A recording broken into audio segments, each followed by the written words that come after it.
Махаббаттан кыналышып бүткөн тилим, кылымдан азиз тилим, күткөн тилим, төрөлүп бул дүйнөгө көз ачканда, жаралып жаным менен бүткөн тилим. 23-сентябрь эне тилибиздин туулган күнү. Дал ушул туулган күндүн урматына куттуу студиябызга биздин Кыргыз Республикасынын президентине караштуу мамлекеттик тил боюнча улуттук комиссиясынын окутуучусу Тамара Абылкасымова эжекебиз. Куш келиңиз майрамыңыз менен.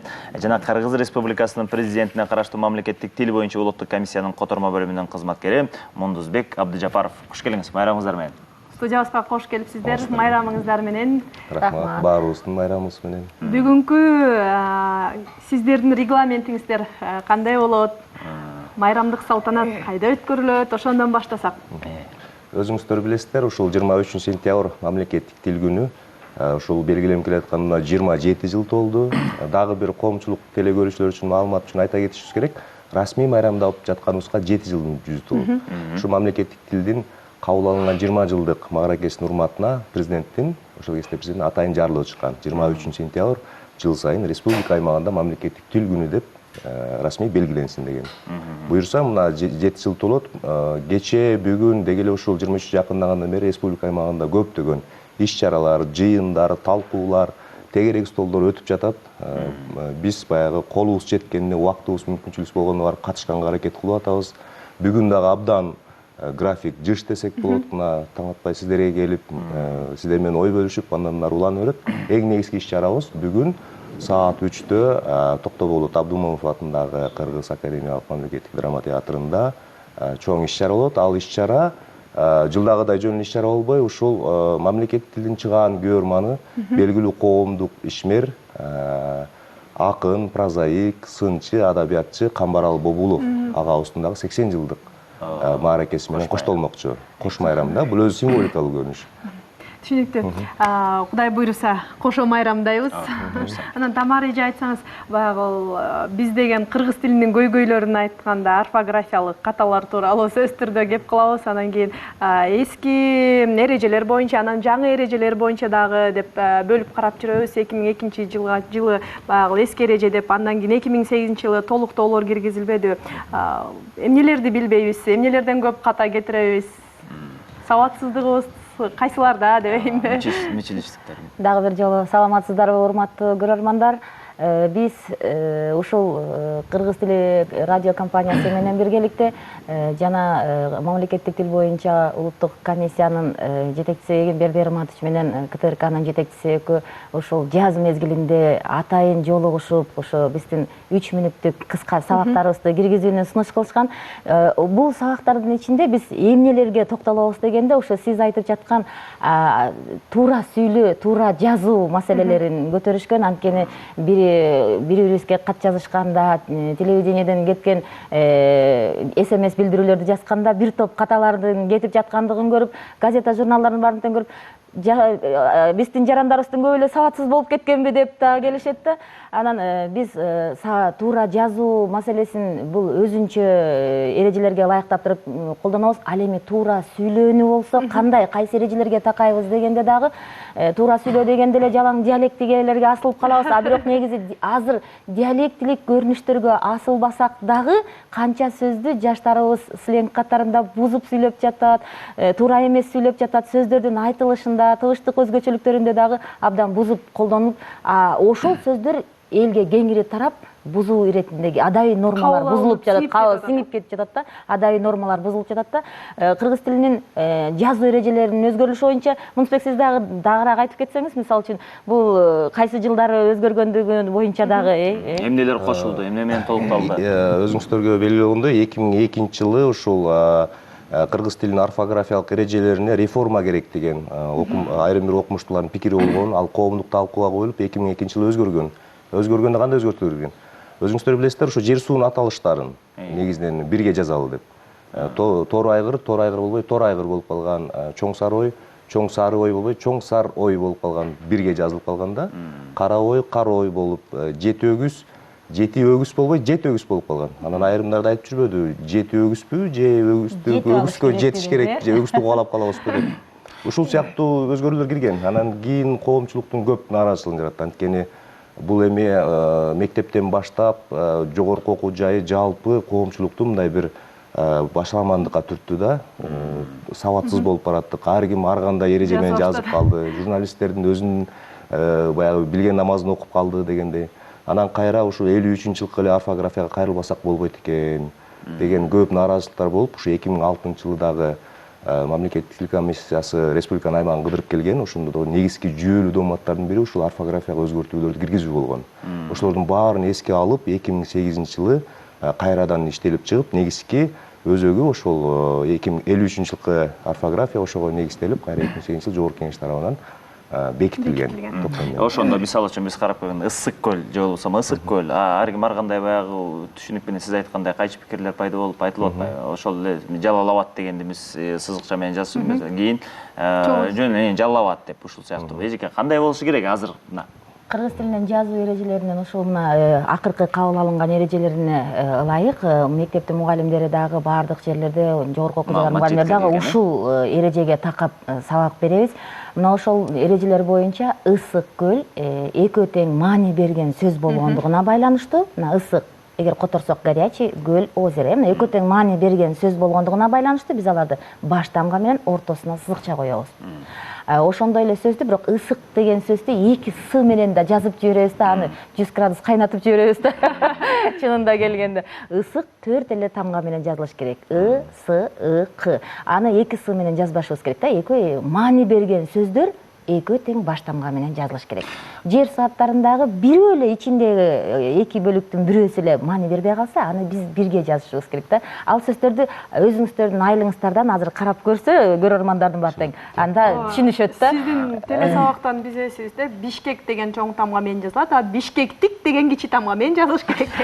Бул мүчөлөрдүн уланышына келгенде бир айрым мүчөлөр бар, ошо лык мүчөсү, ч мүчөсү, изм мүчөсү дегендей. Анан ошондо ушул мүчөлөр жердин аттарын кичинекей тамга болуп кетет да. Мына Кыргызстан баш тамга менен келет. Ал эми Кыргызстандыкмын десек, анда биз аны К тамгасын кичирээк жазышыбыз керек. Биз эми колдонгондо мына Дарыкана деп айтабыз. Же болбосо Дарыкана, мындай эки бар да, мисалы үчүн Кары Картаң же Кары Картаң, ушундай созулма өндүлөрдү кандай туура колдонушубуз керек? Ушу Дарыкана деген да сөз бар го. Буларды ошо бизде мүмкүнчүлүк болуп жаткандыгына байланыштуу биз айта кетишибиз керек. Дарыкана деп аптека которулуп жүрбөйбү? Бүт көчөлөрдүн баарына кайсы жерге, кайсы аймакка барбайлы Дарыкана деп созулма биринчи муунундагы да дегенди созуп жазып келишет, бирок туура эмес. Урматтуу көрөрмандар, ушул сөзгө эсиңиздерге алып, ушу бири-бириңиздердин каталарыңыздарды оңдоп койсоңуздар, дары илгери дарымдатып кел деп айтылганда, мына сөз дары дегенге чейин дарымдатып кел деген сөз бар болчу да, мына дарымдатып деп. Демек бул дарымдатып эмес да, дарымдатып. Ошон үчүн бул дары деген сөз айтылганда канчалык созуп айтсак деле, бул бир тамга менен жазыларын унутпашыбыз керек. Дагы бир суроо берип калдыгыз, жана баары, бардыгы деген кандай жазылат деп. Мен мектепте окуганда баары деп биринчи 2 тамга менен жазчубуз, кийинчерээк мугалимибиз 1 тамга менен жаздырып калды. Анан экөө тең туура деди кайра. Бул баары деген сөз дагы ата тооч сөз. Баары деген сөз бул жалпылама ата тооч болгондугуна байланыштуу. Бул уңгус эле ушул баары 2 а менен жазылыш керек. Ал эми жыйынтыктоо иретинде келгенде жыйынтыктоо бардыгы деп келет эмеспи? Бул деген сөз сөздүн уңгусу бар дегенден алынат. Мына ушул турган бар экендердин ичинен алынган деген сөз да. Мына барлардын ичинен деген сөз да. Ошон үчүн бардыгы деген сөздү 1 а менен жазышыбыз керек да. Бул сөздүн уңгусу бардан алынат да. Муну көп жерлерде ката келишет. Мисалы үчүн сайттардын бардыгында тең бардык укуктары корголгон дегенде бардык укуктары корголгон деп жазылганда жердин баарында тең. Ошону бир карап койсоңуз да, бардыгы 1 эле а менен келет. Сайт деп айтып калдыңыздар, анан коомчулук, мына ошол эле ишмерлер болобу, тилдеги мүчөлүштүктөр үчүн журналисттерди биринчи айыпташат да. Журналист улуттук телерадио корпорациясынын журналисттери ушинтип сүйлөйт, ушул терминдерди билишпейт, которо алышпайбы деп. Чындап келгенде биздин колубузда мына терминологиялык эгерде сөздүк болуп турган болсо, биз аны алып медициналык терминдер болобу, техникалык терминдерди биз дагы колдонгонго куштарбыз да, чынын айтканда, үйрөнүп алганга. Бирок менин билишимче бул сөздүктөр жетишпесе керек, юридикалык бир терминдердин сөздүгү колума тийген. Бул жагдай кандай болуп атат негизи? Анан журналисттерди айыптоо чындап эле туура иште. Сиздерге жүктөлгөн мекенин жүгү абдан оор да. Анткени сиздер ушул коомчулукта мындай бир рупор дейбизби, жүзүсүздөр да. Сиздердин оозуңуздардан чыккан сөздү коомчулук ушул сөз туура экен деп кабылдайт да. Сиздер мындай коомдук аң сезимди тарбиялоочу курал дагы болуп эсептелесиздер да. Ошон үчүн сиздер ар бир сөзүңүздөрдү кичине абайлап эмес, мындай кичине туурараак сүйлөгөнгө аракет кылышыңыздар керек. Эми адабий норма менен, анан жанагы тилчи адистердин сиздерге айтылган сындарын кичине туура кабыл алып, ошого түшүнүк менен мамиле кылганга аракет кылышыңыздар керек да. Эми бар, көбүнчө сиздердин сөзүңүздөргө эмес, мындай гезит журналда иштеген журналисттерге көбүрөөк сын айтылат да. Анткени сүйлөгөндө да мындай айтылып кетип, кээде унутулуп, кээде кулаганда калып калат. Эми ал жазылган нерсе көз алдында турат да. Анан чийип алышып, ушундай жазыптыр, бул мындай жазылыш керек деп, чын эле ушундай эмелер бүтүр эле коюлбай калса мааниси такыр башка болуп калат. Албетте. Мундузбек мына азыр эжегебиз айтты да, дарыкана боюнча сөз болуп атканда мен көрүнөк жарнактар эсиме түштү да. Көчөдөгү көрүнөк жарнактар сиздердин көзөмөлдө болобу деген маселе. Биздин өзүбүздүн жоого ылайык, мамлекеттик тил комиссиясынын жообусуна ылайык жалпы республикадагы көзөмөл бизде. Биз жалпы ошо республикада мамлекеттик тил саясатын жүргүзүүчү ыйгарым мамлекеттик орган болуп эсептелебиз да. Мурда биз түздөн түз кийлигишчүбүз, ошолорду которууга аралашчубыз, рекламаларды. Реклама ошо жарнама дейбиз да. Жарнаманы билесиздер, өзүнүн тили, өзүнүн спецификасы бар да. Ушунчалык мындай бир абстрактуу келет, логикалык жактан мындай бүдөмүк болот. Байкасаңыздар, жарнамада 2 же 3 эле сөз жазылат. Кыска жана так бериши. Анан ал жерде эмне жөнүндө айтылып атканы мындай кичине мындай абстрактуу болуп калат да. Мисалы үчүн чувство мебели деп коет 2 сөз. Ошо малайзиялык эмеректи жарнамалаган 2 сөз да. Ушуну которо албай биз 2 күн убара болгонбуз. Мисалы да. Чувство мебели бул эми кандай? Эмеректи сезебизби же ушундай бир. Анан баягы ойлонуп эңсеген эмерек деген вариантты сунуштаганбыз да. Анан дагы бир нерсени айтып койгум келет. Ошо коомчулукта бир чоң резонанс деп коебуз. Мындай бир чоң талкууга түшкөн. Ты то, что ты ешь деген ресторандын рекламасы чыкты да. Эмне жесең ошосуң деп котормозун жазышты. Анан былтыркы бир окуялардан кийин билесиздер, абдан бир чоң талкууга ушундай алынып кеткен коомчулукта. Анан биз комиссия кийлигишип атып, баягы кыргыздын тамак аш дүйнө таанымындагы макалдарды карап отуруп, этке, шорпо этке деп бергенбиз. Ушу макалды берели. Бул эми абстрактуу экен. Япон рестораны экен да. Анан биз да абстрактуу кылып берели. Рекламанын өзүнүн баягы жарнаманын өзү сленг болот да. Ушуну айткым келет да. Суши бетке деп койбойт белесиз, этке. Анан ушундай нерселер бар. Бирок азыр байкасаңыздар, көбүнчө туура которгонго, туура жазганга аракеттер болуп калды. Мыйзамга ылайык, мыйзамда эми мамлекеттик тил жөнүндө мыйзамдын 27-беренесинде Кыргыз Республикасына бардык көрүнө маалыматтар, көрүнүк жарнактар адегенде мамлекеттик тилде, андан кийин расмий тилде жазылат деп турат да. Мурда билесиздер, орусчасы өзүнчө жарнама тактазында, кыргызчасы өзүнчө элинче. Азыр мыйзам талабына ылайык байкасаңыздар, бир мейкиндикте, бир жарнама тактамасынын бетинде кыргызчасы, алгач андан кийин орусчасы жазылып калды.